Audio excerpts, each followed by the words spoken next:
Hey everybody, in this video we are going to graph a square root function. Now I'm going to actually graph the parent function first. Let's do that in yellow, and after the parent function I'll kind of do stages of the transformations in different colors so that we could see how the negative in front affects it. We could see how the -4 inside the radical affects it. And we can see how the +1 on the side affects it. Sorry for my voice. The forest fires from Canada are unfortunately taking a toll on my throat and lungs. So I'll try to not make it too unbearable for all of you. So let's get into this. So I think the marker will show up pretty good, so let's find out. So first one I'm going to address is the parent function. The parent is the most plain, simple version of the function. And in this case, since it's the square root function, the parent function, that looks okay, is y equals the square root of x. Sorry, I feel like the yellow is going to be the only one that's kind of annoying. Now, if there's no number written inside of the index, what's the index? The index is the number we refer to inside the little hook of the radical. If there's no number written, it's implied, and it's basically an invisible 2 for square root. There's no first root or one root. So it's like the OG, the original, right? I wasn't going to do this, and now I'm tracing over it. Like, silly. It's a square root. If it's a cube root, which will be in another video, I think the previous video, that's a different graph. You need to recognize this one looks like this, and that one looks like that. If you can learn, if you take calculus in the future and you do limits, or at the end of a pre-calculus class, you do limits and you're just dealing with the limit as x approaches infinity, or the limit as x approaches negative infinity, which is another way of doing end behavior. If you're doing that, any even root will more or less look like the square root, and any odd root will more or less look like the cube root, and that's kind of good enough. All right, so just want to plant that seed for you right there. Okay, so what does the square root of x look like? The square root of x is the inverse, sort of, not perfect, but it's the inverse of x squared with a restricted piece. So we're not looking at an entire sideways looking parabola. We're really going to look at the top half only. That's the piece we decided to be the square root function, right? A function passes the vertical line test. An entire sideways parabola certainly would not pass the vertical line test. And really, parabolas could be sideways, vertical, diagonal, but for what we're doing, I hope that's good enough. Now, let's just think it through. You cannot take the square root of a negative number, so x being negative is not even happening right now. Could you put negative numbers, as part of your graph eventually? Sure. If we add under the radical, then you could fill in negatives for x, and that'll make sense. But right now, does not make sense. The smallest thing I can take the square root of and get a real answer is 0.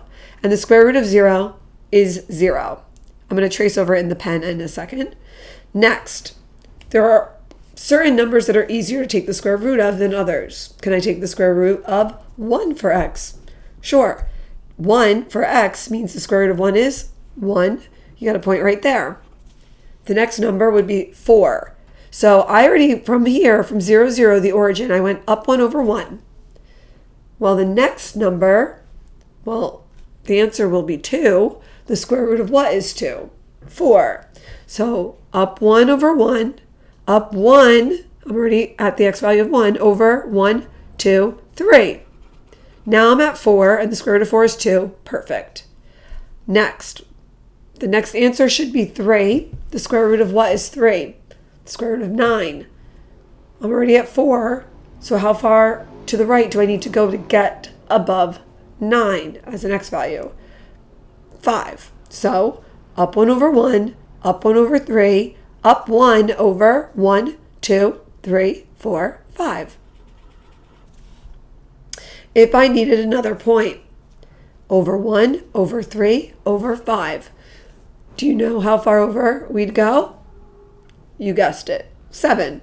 If you're already at 9 and I go over 7, I'll be at 16. Another perfect square. The square root of 16 is 4. Over 9, I'll be at 25. Over 11, I'll be at 36. Over 13, I'll be at 49, and so on. So, lucky for us, the perfect squares follow a really cute pattern where it continually increases by odd numbers, the next odd. So I'm just going to go ahead and draw this. This graph here is concave down and increasing on its entire domain. So actually, I'm not going to go over it in block pen because it's the parent. Next layer. I'm going to do a little at a time here. What if I only did y equals the negative square root of x? So the only thing I'm going to alter in my equation to start is I'm going to multiply out in front of the square root by a -1. Okay? That means I'm still filling in the same x's. Okay? I could still fill in 0. Square root of 0 is 0. What's the negative, or negative is another way of saying opposite. What's the opposite of 0? Well, the opposite of 0 is 0. So guess what? Not really changing. Okay. Next, if I fill in 1, square root of 1 is 1. What's the opposite of 1 for my output, for my y value? The opposite of 1 is -1. So now I'm here. If I filled in 4, square root of 4, 2, opposite of 2, -2. So, in conclusion, can you see what the negative in front of the radical does to your graph? Keep in mind, it does the same thing for all the parent functions. Okay? So we're really writing a rule. We're making a discovery when we do things like this for the first time. So the negative in front is what we call, causes what we call a vertical reflection. It reflects your graph in the vertical direction. So if I were drawing it without plugging in numbers, because I don't have time for that, I'm just going to say, all right, that's the parent. Negative out front, down 1 over 1, down 1 over 3, down 1 over 5. Got it. Draw the curve. No arrow on the end right here. Okay? The square root stops. Not cube root, but square root does. So now we're there. Now let's do another layer to this. I'm not going to get as into the nitty gritty for the other ones. That's in another video.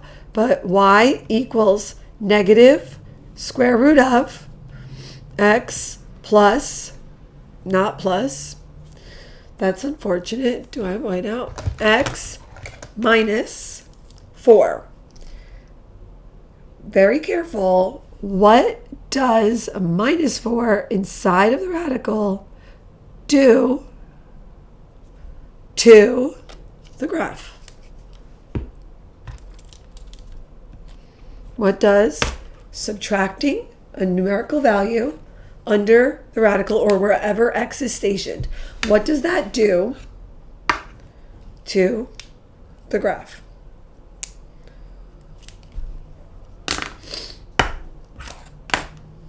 If I fill in 0, I'm going to get -4.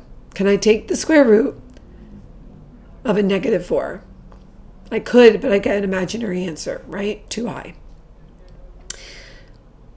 The smallest number we could take the square root of is 0. What x value will get us a 0 in the radical? 4, positive 4, right? -4 inside of the radical shifts our graph 4 units to the right. 1, 2, 3, 4. And then everything else is the same as the orange graph. Down 1 over 1, down 1 over 3, down 1 over 2, 3, 4-ish, 5, right there.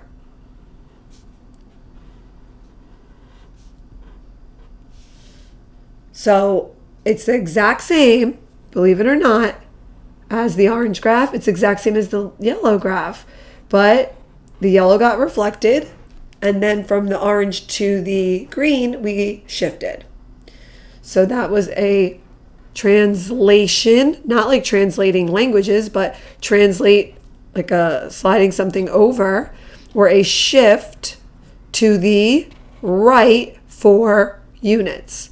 So what's a little rhyme that you can use to help you out? Add to the x, go to the left. Subtract from the x, go to the right. That part doesn't rhyme, but it's implied. I hope you get it. There's a little assonance there, you know, like in poetry when the inside of the word sounds alike. So add to the x, and that means wherever the x lives, okay? In this case, x lives in the radical, right? Add to the x, we'd go to the left. So subtracting, we go to the right. The other thing I've used in many other videos and in examples and whatnot is it's the backward house, okay? Nothing is what it seems. It's the opposite of what you would think. So -4 with x, we're going to the right. We're not going to the left, okay? So while you're in the house, everything's backwards. So it's like that M. Night Shyamalan movie, The Visit. When the kids are in the house, you're just like, get out of the house. Nothing's right in this house. Get out of there. Last, one more step. We need to now do the +1. So I could add to our little rhyme. Add to the x, go to the left. Add to the side, go up high. So when we add to the side, that +1 is not under our radical. It's on the side. Add to the side, go up high. So this green graph is going to go up 1 unit. Now, am I going to draw the yellow, then the orange, and the green to get to the blue? No. This is just to give you the full understanding. But if I were to graph this from scratch, pretend none of this was here, I would just go right 4, up 1. Then I see negative, so I know it's the reflection, and I already know it's the square root. Down 1 over 1, down 1 over 3, down 1 over 1, 2, 3, 4, 5, down 1 over 7, down 1 over 9, and so on. Final answer, the only thing that really matters for this question is the blue graph. And there you go. A little ugly. Forgive me for that. I'll redraw it a little bit over here and point out a couple things just to clarify. So anyone who needs speed round, pretend this is our y-axis. All right. The equation y equals a square root of x minus h, and then on the side plus 1. Not 1, plus k. Plus k. Now, A is your vertical stretch or your vertical compression, just like every other graph. If A is greater than 1, it's a vertical stretch, so it's going to stretch that way. If A is, excuse me, between 0 and 1, it's a vertical compression. It's going to squeeze that way.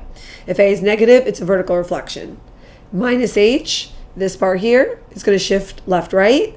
And then the plus K, this part here is going to shift up, down. Everything on the outside of the radical affects the graph vertically. Vertical stretch, vertical shift, and everything inside would be horizontally. If you're a little bit more advanced, okay, if you're a little bit more advanced, you, maybe if you're in a pre-calc class instead of just like a fundamentals of algebra kind of class, you might look at equations more like this. If that's the case, B and H, backward house, right, are both a little bit backwards.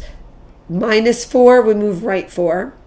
A 2 on the outside would be a vertical stretch by 2, double its height. A 2 on the inside would actually be a horizontal compression by a half. Squish it this way. But that's a conversation for another day. So if that's my y, here's my x, and I started with that equation, y equals negative square root of x minus 4 plus 1. I would go 1, 2, 3, 4 to the right, up, 1, plot that first point. Negative square root, so I know positive square root goes that way, negative goes that way. Down 1 over 1, down 1 over 3, and maybe one more. Down 1 over 2, 3, 4, and 5. Connect them with a nice curve. Oh boy, not my best curve. Arrow on that end right there. There we go. And you're done. So could you have done it like that from the beginning? Yes. What did I do? Blabbed about it. Gave you guys a little mini lesson. Okay? And that's the end. I hope you feel a little bit smarter. I hope you feel confident. And if you need more help, I have other videos. If you just want to proceed with the other reviews of videos, go ahead and click through those. If you're smarter right now, or you think I can get that right on a final exam, put a thumbs up. If you are hating on it and you think you would get it wrong and I'm worthless, give me a thumbs down. All right? Adios.